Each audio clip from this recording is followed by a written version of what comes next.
Oh my goodness. Okay, so now that I finished reading, I'm gonna share my screen again. Now that I finished reading, I've got the 3 big ideas. First big idea is that the speaker describes how they long for the ocean, they love it, and they wish they could be out there. The second is that they take off in the ship like a bird set free, and they find their home on the ocean. The final stanza communicates this idea that they're out there and he is not afraid. Let the winds, let the tempest, let the storms come. He's got a good ship and a good crew, and he's happy to be out there. So from there, I'm thinking, what's then the big idea? What is the literal meaning? If I were to retell this to someone, I just read a poem called A Life on the Ocean Wave, and it's all about what? What did you say that this poem is all about? Let me go to Serenity. What did you say this poem is all about? I said that the poem is all about the life on the ocean and how the speaker loves to be on the ocean. Nice. That's almost exactly what I had written here. I'll show you what I wrote for my literal meaning. Here it is. The speaker describes how they feel about life on the ocean and how much they love it. That sounds good. Let's make sure ours matches. Everybody take a second to revise if you need to. And what are we thinking now about a deeper meaning? What might be the message that the speaker, the author, poet is trying to communicate to the reader through this poem? What's the message? I see Isaiah's hand. Go ahead. For my opinion, I think the message nature can be beautiful different ways. Say that again one more time. I think you cut out a little bit. Nature can be beautiful different ways. Well, they didn't really show us different ways and beauty necessarily. I think that the feeling that was being communicated was a feeling of love, not necessarily of beauty. He wasn't talking about a lot of beauty. It was more about feelings of love and all of that for the ocean. Who thinks they could take a try? Rebecca, what do you think? I think that the deeper meaning is that small things in life could be meaningful. Okay, meaningful, but the ocean, I disagree with you that you would say small things in life can be beautiful, because the ocean is far from small, right? So I don't know that we're trying to say that the small things can be far from beautiful. I think that this has something to do with this. I was tracking my deeper meaning down below. It says, a life on the ocean is freeing and exciting for some people. I think that there's this, the whole poem is communicating the ideas that the ocean is where the speaker wants to be. They love the ocean. They want to be there. When they're not there, they feel like an eagle caged, right? They long for the ocean. And so once they get there, they feel free. They're a bird set free, and they call for the winds and storm to come. So I think that the message is more about how freeing and exciting the ocean is for some people. We can't say everybody, but at least for the speaker, he's saying, this is how I feel about it. So now that we've finished, I'm going to show you my fully annotated version of this poem. I'm going to give you all a few seconds to make sure that you have down the same literal meaning and deeper meaning so that we're all together. I see Elijah writing, nice job. Make sure we all have the same ideas written down.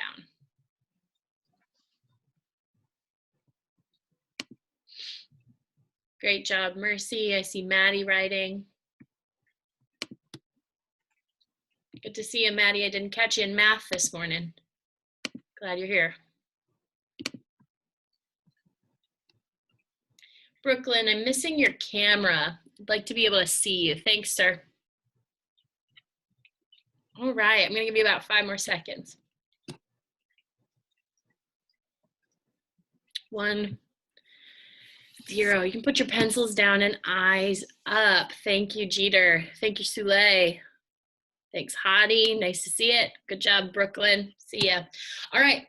Today's focus is all about the extended response. So once I finish reading a text and I find out that I have an extended response to write, the first thing that I want to do in that extended response is I want to read the prompt itself, not just the bullet points. Because some of us go, well, I guess I don't need to read the prompt because it already pulls out the bullet points below.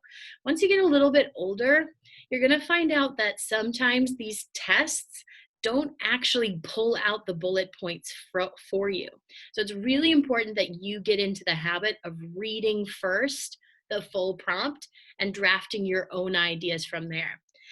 All right, so the prompt says this: how does the mood in a life on the ocean wave change throughout the poem? That's the first question that I have to answer. How does the mood change throughout the poem? And then the second question is, how does the author create the mood throughout the poem? The final is to use the details from the text to support your response. So then below, it's got my 2 bullet points that I pulled out. The first question being, describe how the mood in the poem changes. The second being, how does the author build the mood? Now, mood is what? Scarlett, what is mood?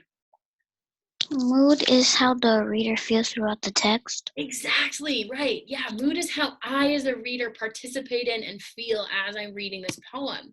So let's go back to the text real quick. Everybody go back to the text and let's try to feel, what is the mood in this poem? What were we feeling as we were reading? How were we feeling at the beginning? If we were putting ourselves in the shoes of the speaker, how was the speaker feeling in stanza 1? Michael? The speaker might feel like excited and like full to like be out to the ocean waves. But look back at stanza 1, Michael. Were they out on the ocean waves yet? No. No. So how were they feeling? What did he say in line 5? Like an eagle caged, I pine, meaning I long for it. He feels caged. So how is he feeling in the first stanza?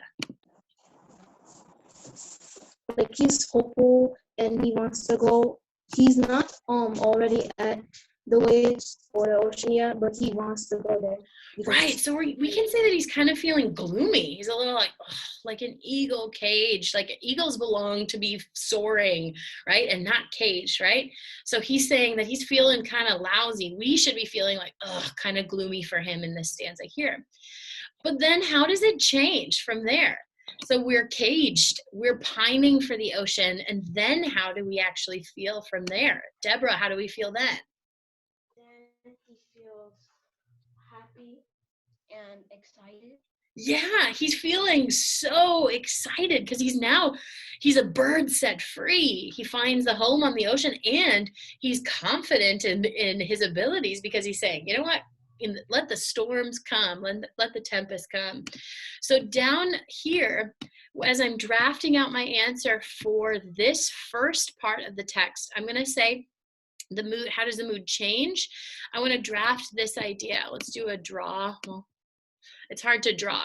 Here's what I want you to draft here. Let's see, I think I put it down here. Ooh, gloomy to hopeful is what I wrote. Describe how the mood in a life on the ocean wave, you see this down at the bottom, gloomy to hopeful or happy and excited. So let's draft that now. So the second question is saying to explain how the author creates the mood. So how did the author allow us to feel that way? How did we know that the author or speaker was feeling gloomy and longing for what they couldn't have in stanza 1? What are some of the tricks that the author, poet, did to help us know that? Mercy, what do you think? The author used similes and metaphors. Exactly. That's exactly right. So what's a simile or a metaphor that we see that shows us that feeling of gloomy, longing for kind of feeling? He says that, and the winds in the valleys keep like eagle cage I pine. Like an eagle-caged I pine. Yeah, so the author is using figurative language, in this case, a simile, to help us feel this longing, this gloominess. Great. Let's use lines 5 and 6. Everybody underline lines 5 and 6 to be our first piece of evidence to support that.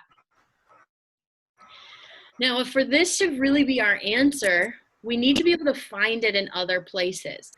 Find another example of figurative language that reveals the mood in stanzas 2 and 3. Take about 30 seconds. Find another example of figurative language and underline it from stanzas 2 and 3. I see Alina with her head down working. I see Charlize focused and working.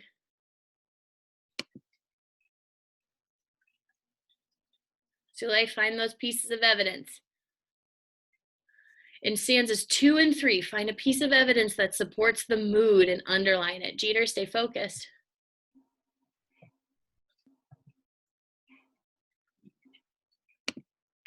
Julian, what'd you find in stanza 2? Me? Yeah, you're Me? Julian. Yeah. In stanza 2, I see that says, set sail, farewell to the land, the gale follows for a bath. Is that figurative language?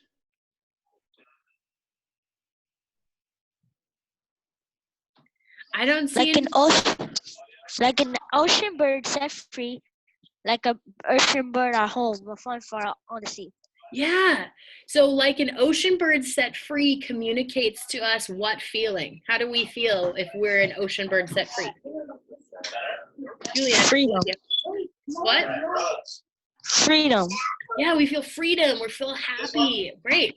And let's find one more from stanza 3. Find me another piece of evidence from stanza 3. Give it to me, Soleil. Like the ocean bird are home. Where? In stanza 3. Yeah, stanza 3, it says that, and the song of our house shall be while the winds and the waters rage. So what kind of figurative language do you think that is?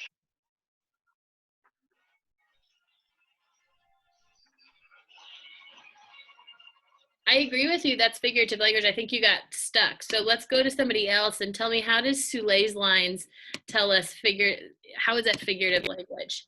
Jeter, I see your hand is up. Show me what you got. Oh, maybe it's my computer. Uh-oh, everybody's frozen.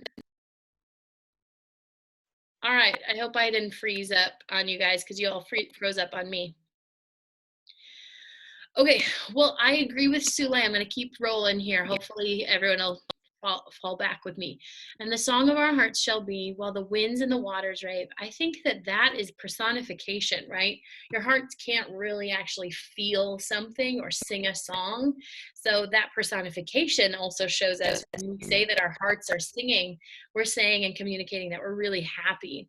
So the speaker develops the mood by using figurative language. So let's invest in that question that way. Everybody do that now.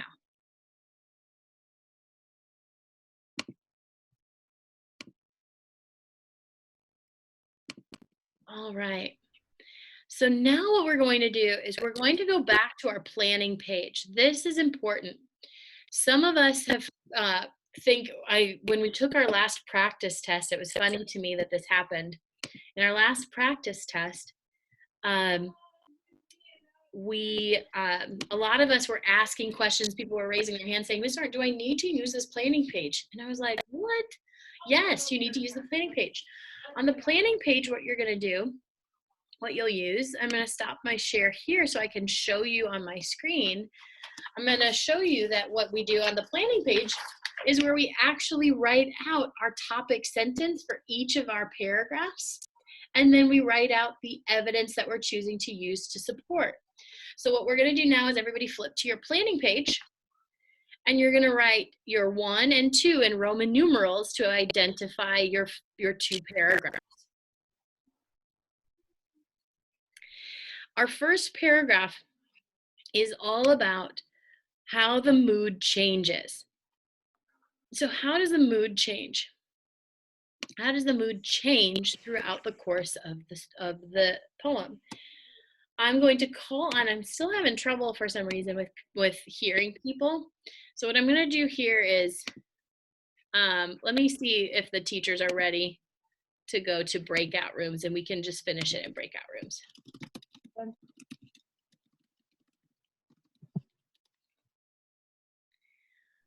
For some reason okay, Miss Mafia says we're ready. Great. We're going to go to breakout rooms. At this time in breakout rooms, what you're going to do with your group is you're going to draft out and plan and outline and draft out your 2 paragraphs to answer this extended response. We'll be in breakout rooms for, let's call it 15 minutes. It's 9:35. Let's call it 15 minutes to draft these out, and then we'll be ready to go to lunch. All right.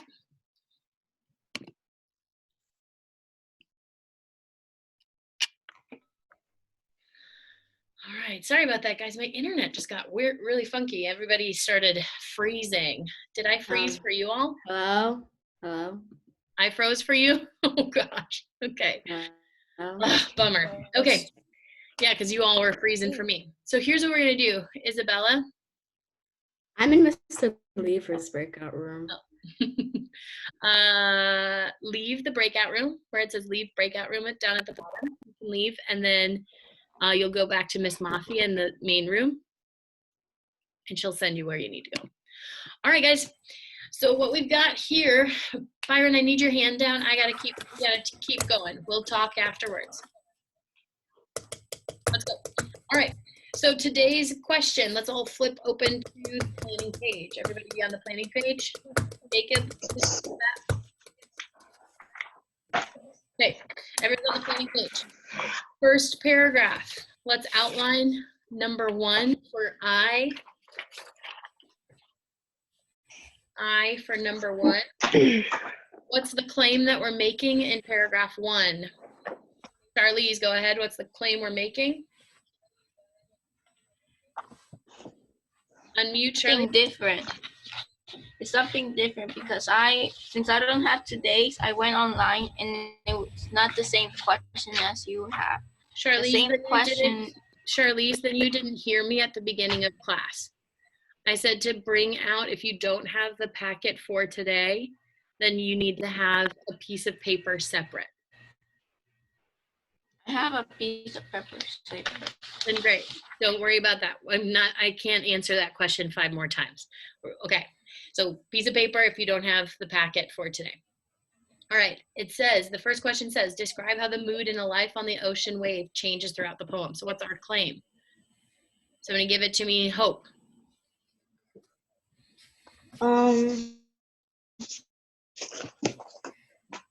The mood changed throughout the text because at first the speaker was gloomy, but at the end they're You're giving me a because. It's a how question. How does the mood change? So we need to say the mood changes by changing from. the mood changes by changing from to hopeful. Yes. So let's jot that as our first response. So everybody jot that down. The mood in the poem changes from being gloomy at the beginning, being hopeful and free at the end. So you want me to keep them quiet? Jacob, turn yourself on mute, please. All right, what's our first piece of evidence to show that it's gloomy at the beginning? Maddie, what would be a first piece of evidence that we said would show us gloomy at the beginning?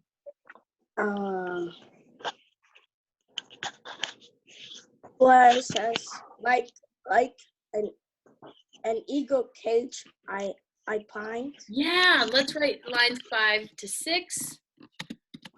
Like an eagle cage. And we're not going to write it all out because it's just our plan. This is just to give us the jogging our memory while we're crafting it. And what's the second piece of evidence we want to use? Do you want to use the piece of evidence from stanza 2 or stanza 3? What do we think? Stanza 3? Hope showing me a 3. So let's go back to stanza 3 and let's see what we can find as a piece of evidence to support that he's feeling free. Show me feeling happy and free in stanza 3. Hopeful, free in stanza 3. Serenity, what can we find? Where it says the clouds have begun to frown, but with a stout vessel and crew will say, let the storm come down. Sure, he's being hopeful. Okay, so those are lines, let's see, 18, lines 18 through 20. Go ahead and underline those. And we'll say line 18, line 18 to 20. And that would be the clouds. Great. Now let's jump out and plan out paragraph 2. So now we need the question is how does the author create the mood throughout the poem? So what is our claim that we're going to make? Elijah, what do you think? Mute. I think we should say the author creates the mood in the poem by using figurative language. That's exactly right. I love that. Let's write that down now.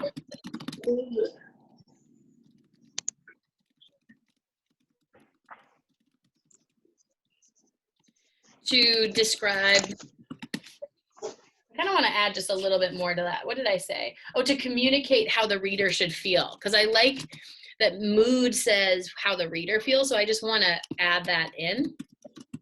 How the reader should feel. Great. Now let's find ourselves some evidence. Use of figurative language. We can use lines 5 and 6 again, right? That like an eagle caged I pine. Give me a thumbs up if you want to do that or you want to do something else.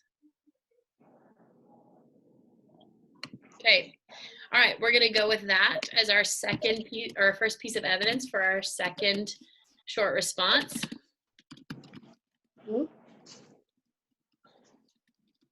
Because that's a simile, and I'm going to add that too so that I make sure that I remember how to jot that down or write that in my short response. So it's a simile that's comparing the speaker and their feelings to being a caged eagle. All right, let's everybody take 10 seconds, go back to the text and find me another piece of figurative language that communicates the mood. Everybody go. Rebecca, stay focused. 10 seconds, go back to the text, find another piece of evidence.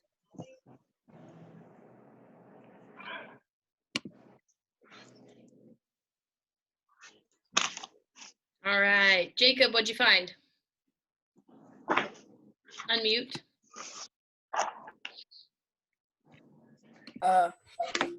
Okay, so what I found in paragraph 3 was what Sule said, I think, and the song of our hearts shall be while the winds and the waters rave, because it shows how she is hopeful that the narrator is back into the ocean. Great. I'm going to say the song of our hearts. And this would be personification. Showing that when your hearts are singing about something, that means that you are so happy and excited. Hearts sing when they're happy. And hearts don't really sing, so that's personification. Great, so now that we've planned it out, we can get started with actually writing it down. So down on the next page where you've got the space to write out these short responses, the mood in the poem changes from being gloomy at the beginning to being hopeful and free at the end. Then move into contextualizing and rationalizing your evidence.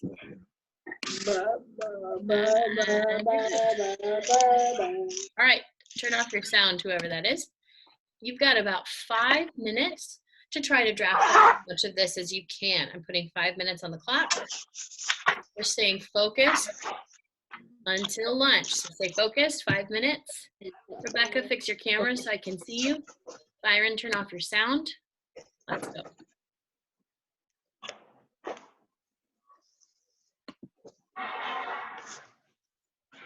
Rebecca, come on, let's get focused, girl.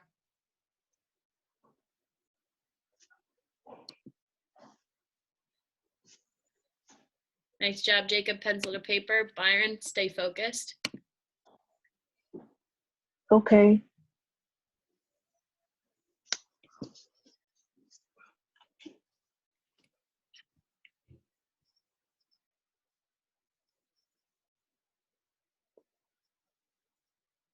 Nice job, pencil to paper, Hope and Hadi.